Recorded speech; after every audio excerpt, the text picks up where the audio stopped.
Jack, what's your opinion on expanded gambling in the state? Question that gets asked a lot of the time.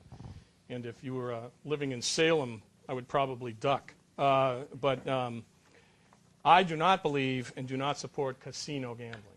When you talk about expanded gambling, are you talking about expanded within the footprint that exists like Rockingham? Is that what you mean? Or are you talking about casino gambling? Well, the question is really both. I mean, obviously expanding at the existing locations is what's been talked about most often, but the casino plans pop up from time to time. Do you support one or the other or neither? No, I don't support casino gambling, and right now I'm not in favor of expanded gambling. But let me tell you why. The state of New Hampshire, it's perceived, has this revenue problem. It doesn't. It has a spending problem. And if you resolve that problem, the casino gambling issue, expanded gambling, that's going to go away. But you have to resolve the spending problem. That's the reason why all this has been in the forefront for so long. It's because we're always looking at, we don't have enough revenue. That's why they talk about state income tax. That's why they talk about state sales tax. So but the other reason is, I think that the social problems that gambling brings to a state are horrific. And I don't want to see that happen. Look, we've all been to casino. I've been up to Foxwoods only twice. I don't gamble much. I just went up there to get away for a while. But there's a lot of folks, most of the folks I see there shouldn't be there. They don't have any money, and I feel badly for them. So for me, the social issue override, and also you bring in some crime as well that we shouldn't in New Hampshire anyway, want to bring in. So those are my reasons right now. Can you maybe just be a little bit more specific on where you might attack that? I sit on the Health, Human Services, and Elderly Affairs Committee, and we constantly have people coming in from the department or one function or another, crying. But where might you see some of that? In any particular department, agency? I agree with you. Understand? I agree with you on that. Okay. Yep. But one of the things we always get accused of is that we don't have anything specific to offer in that regard. Do you have some ideas, some suggestions there? On cuts? Yes. Yeah, well, like I said, the welfare is one of the things we're going to target. But I also think when you talk about my being a private sector guy, we're going to look at some of the programs that we currently have and some of the things that we're doing and maybe look toward privatizing some of them. See if we can get them off of the state's back and try to get some cuts there. I'm only going to do it if it makes financial sense. But I don't have specifics about those yet. When I come out with the promise, we'll try to address some of those for you.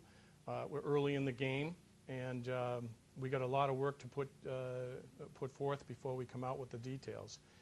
But again, we're only, with the New Hampshire promise, I'd say a month.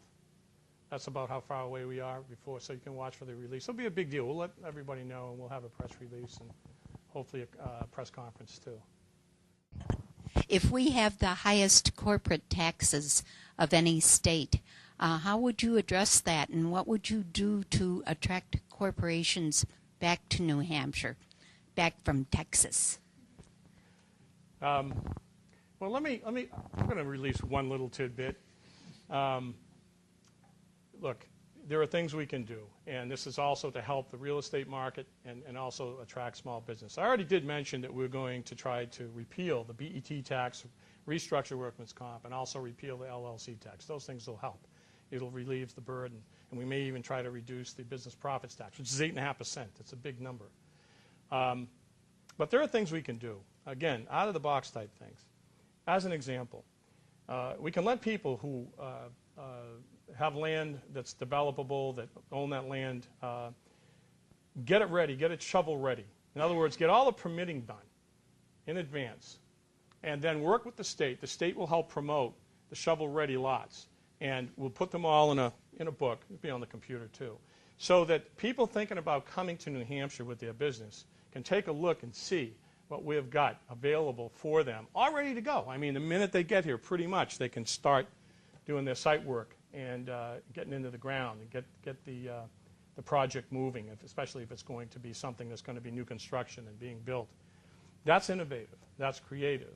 It takes some effort, and it's going to take a little bit of cost for people who own the land to get the permitting done, but if they do it, it increases the value of that property, and what we'll do is help market it to the small businesses or even large businesses that are outside the state and try to make that an attractive thing for them to do. The other thing we're going to look at, and we don't know how successful we'll be, is up north.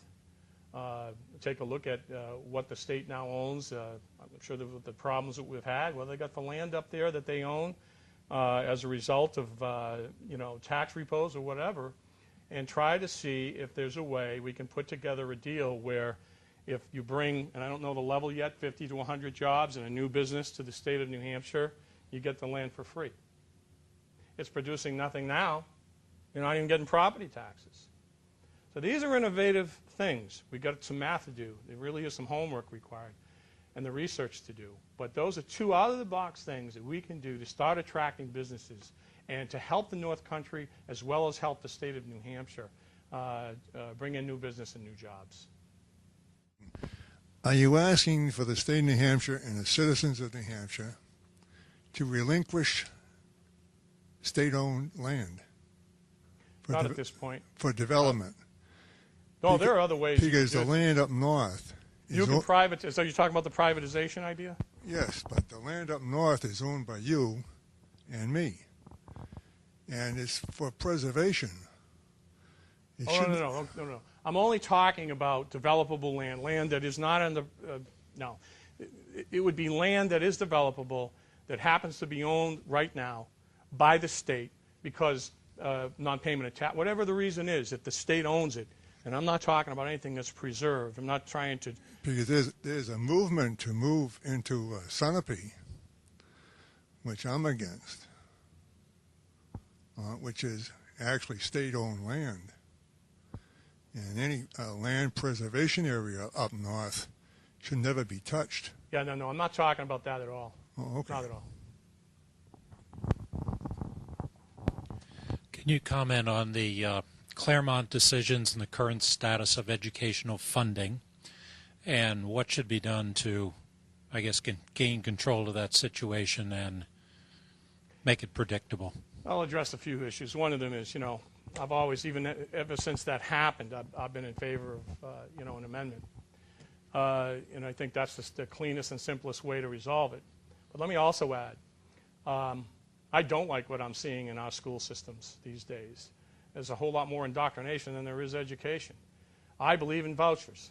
And I believe that if you initiate a voucher system, you're going to find, because you're actually injecting some of the private sector idea into this, so the vouchers, the money follows the student. And in that way, the student can go to they can go to the school nearest their home, and if they don't feel it's doing an adequate job, they can go to the next town, or they can go to a private school. We'll assist them in that. What you'll find very quickly is, particularly with schools that are inadequate and not doing a good job, they're going to go, oh my heavens, because the money is going to go to the schools that are doing the better job. So you'll start to see competition enter the marketplace. You'll start to see the schools, public schools that aren't doing as well, start doing far better, or they're going to lose all their students. I mean, so I believe that parents ought to have the right to get their children the best education possible, and I think vouchers will go a long way to accomplish that.